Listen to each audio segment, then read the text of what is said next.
Hello, my name is Thomas Fuller, and I'd like to speak a little bit about what the gig economy is and some of the pros and cons associated with having a gig employment. According to Forbes.com, Intuit estimates 34% of the current workforce is made up of gig workers and is expected to grow to 43% by the year 2020. However, the Bureau of Labor Statistics states on BLS.gov that gig workers are spread among diverse occupational groups and are not easily identified in surveys of employment and earnings.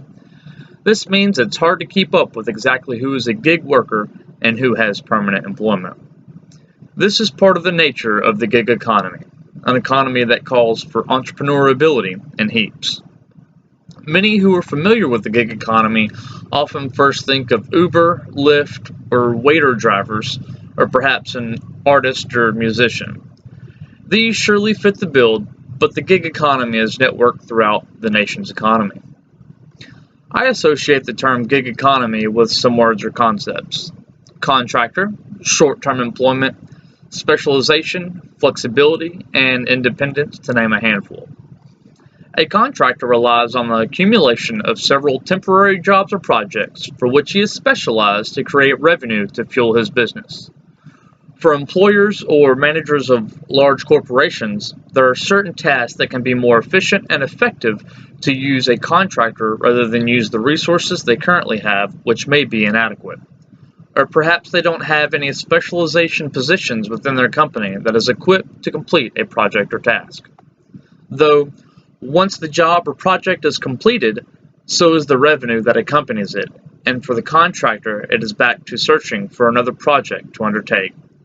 This high turnover rate of employment from the entrepreneur's standpoint can cause added stress as the consistency of income is not there. Many businesses over the last few decades have started to rely more and more on the availability of contract workers for anything from turnarounds in refineries to hiring a brass quintuplet to play at the yearly Christmas party. These so-called gigs give flexibility to both the entrepreneur and the entities that take advantage of these services. The internet has become a stout tool to use for the entrepreneur and is part of the reason a gig employment model has become a viable way to run a business.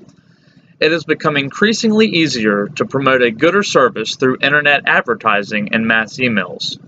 It has also provided independence to the entrepreneur in that they have a voice in their advertising and business model as opposed to a manager for a large corporation that is confined to specific routines that may lack a certain sense of self and motivation. All factors considered, the gig economy is not going away anytime soon. Although, taking a deeper look into the intricacies of the gig economy would uncover more and diverse possibilities to consider while entering the workforce.